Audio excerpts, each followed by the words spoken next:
What's the biggest difference between NAIA baseball and Division I baseball players, which they need to understand? Well, when you look at the best programs across the country at NAIA, there's a lot of Division I caliber type players in a lot of those programs. I think the biggest thing is definitely the depth, Hmm.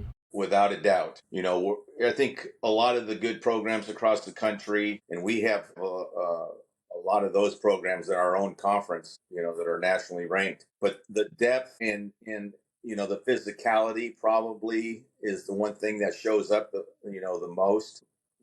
College baseball is completely different than when I first, even as when I was a player at Pepperdine way back when. And now it's a whole different animal, and from recruiting to roster limits to the portal. But the biggest difference for me is just the athleticism from top to bottom through the roster, the physicality, the foot speed. But you're, like I said, a lot of the programs across the country, you're going to have a number of those type of players littered throughout the roster.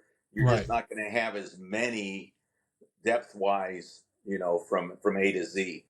It's good you said that, Coach, because I played NAIA ball, but I played no high school baseball.